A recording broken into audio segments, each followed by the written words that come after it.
ഞങ്ങൾക്ക് അല്ലെങ്കിൽ ഇതുമായി ബന്ധപ്പെട്ടവർ കൂടി മനസ്സിലാകുന്ന ഒരു കാര്യം പറയുന്നതിന് ചർച്ചയില്ല എന്ന് പറയുന്നതല്ലല്ലോ ഒരു കാര്യത്തിന്റെ അവസാനം.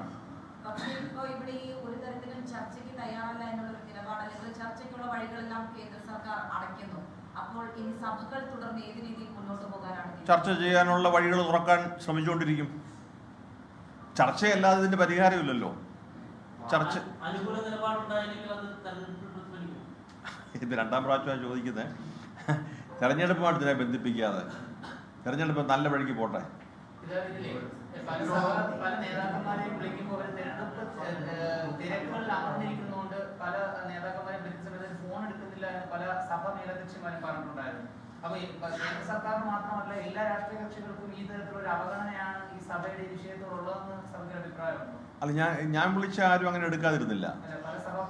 അല്ല അതാ കൃത്യമായിട്ട് പറഞ്ഞാൽ അത് അവരോട് തന്നെ അല്ലേ ചോദിക്കേണ്ടിയ. കാരണം അവർ ആരെ എടുക്കാഞ്ഞതൊന്നും ആരെ വിളിച്ചൊന്നും എനിക്കറിയാത്തതുകൊണ്ട് അങ്ങനെ അഭിപ്രായം പറഞ്ഞത് ശരിയല്ലല്ലോ. ഞാൻ വിളിച്ച രണ്ടുപേരെ എടുത്തിട്ടുണ്ട്. അവർ പറഞ്ഞ് ഈ വിഷയം അവരുടേതായ സമിതിയിൽ അവതരിപ്പിക്കാമെന്ന് പറഞ്ഞു.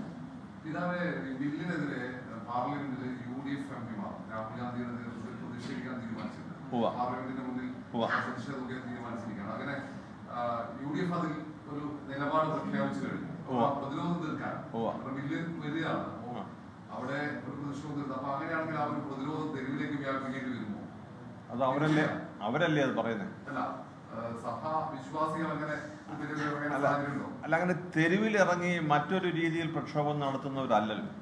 പക്ഷേ ഈ വിഷയം അല്ലാതെ തന്നെ പരിഹരിക്കാൻ മാർഗങ്ങളുണ്ടല്ലോ. ഇതൊരു മറ്റൊരു പ്രക്ഷോഭത്തിന്റെ ശൈലി ഇതിനെ അവലംബിക്കേണ്ടതില്ല. ഇതൊരു തുറന്ന ചർച്ചയിൽ ഈ വിഷയം പരിഹരിക്കാൻ സാധിക്കുമെന്ന് തന്നെയാണ് ഞാൻ വിശ്വസിക്കുന്നത്. ഒരു അവധാനതയിൽ കേൾക്കാനും ഈ കാര്യങ്ങൾക്ക് ഞങ്ങൾക്കിതിൽ അറിയാൻ വയ്യാത്ത ചില പ്രത്യാഘാതങ്ങൾ ഉണ്ടെങ്കിൽ ഞങ്ങൾക്ക് അറിയാമല്ലോ സംസാരിക്കുമ്പോൾ. അതിന് നമുക്ക് സംസാരിക്കാനുള്ള അപ്പെക്സ് ബോഡി ഉണ്ടല്ലോ.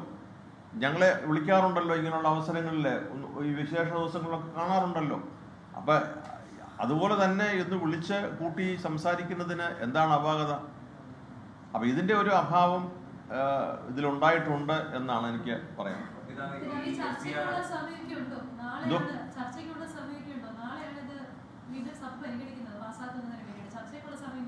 നമ്മളുണ്ടാക്കിയ സമയക്രമം അല്ലല്ലോ ഇത്. ഒരു വിഷയത്തിന്റെ ഗൗരവം ഒരു ദേശത്തുള്ള ജനവിഭാഗത്തെ ബാധിക്കുന്നു എന്ന് കാണുമ്പോൾ അതിൽ ഇടപെട്ട് സമയം നിശ്ചയിക്കുന്നത് ആരാ? ഇനി ഇവിടുത്തെ പ്രധാനപ്പെട്ട പ്രതിപക്ഷ പാർട്ടികളൊക്കെ എംപിമാരെവിടെയാണ്? അവര് പാർലമെന്റിൽ ഇല്ലാത്ത ഒരു സമയത്താണോ പ്രധാനപ്പെട്ട ഒരു വിഷയം ചർച്ച ചെയ്യുന്നത്? ഇതൊന്നും അറിയാത്ത ആളുകളാണോ ഈ പാർലമെന്റിന്റെ കാര്യങ്ങൾ നിയന്ത്രിക്കുന്നത്? അല്ലല്ലോ. അപ്പൊ ഇതെല്ലാം പിന്നെ ഈ ആശങ്കയ്ക്ക് മേൽ ആശങ്ക എന്ന് പറഞ്ഞതുപോലെ വരുന്നു. ഭൂരിപക്ഷമുള്ള ഒരു സർക്കാർ ഭരിക്കുന്നു. നിയമം ഉണ്ടാക്കാൻ ആഗ്രഹിച്ചാൽ നിയമം പാസ്സാക്കുന്നതിന് വലിയ തടസ്സമില്ലാതെ നടക്കും. പക്ഷേ അങ്ങനെയല്ലല്ലോ ഒരു പുതിയ നിയമം നമ്മളെ എല്ലാ വിഭാഗത്തെയും ബാധിക്കുന്ന ഒരു വിഷയത്തിൽ എടുക്കേണ്ടതെന്നാണ് നമ്മൾ പറയുന്നത്. സംശയാസ്പദമല്ല, ഇതായിരുന്നില്ല മെച്ചപ്പെട്ട സമയം, അത്രേ ഉള്ളൂ.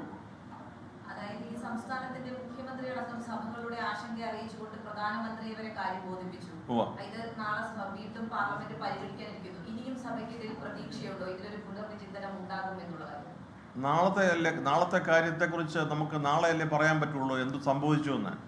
ഇനി ഇത് ഒരു ക്ഷമാപൂർവം അല്ലെങ്കിൽ അവധാനതയോടുകൂടി ഇതൊന്ന് ചർച്ച ചെയ്യാം എന്ന് തീരുമാനിക്കുന്നതിന് ഇനി സമയമുണ്ടല്ലോ.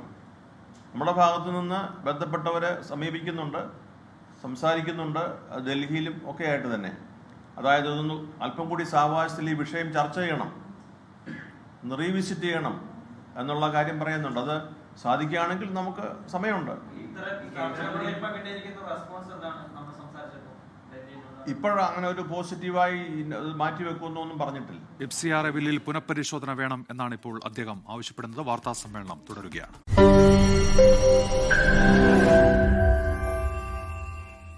ലോകത്തെവിടെയായാലും ഏത് സമയത്തും 24 വാർത്തകളും ഓഗ്മെന്റഡ് റിയാലിറ്റി പാക്കേജുകളും എക്സ്പ്ലെയിനറുകളും വിശദമായി കാണാൻ ഞങ്ങളുടെ YouTube ചാനൽ നിങ്ങൾക്ക് സബ്സ്ക്രൈബ് ചെയ്യാം.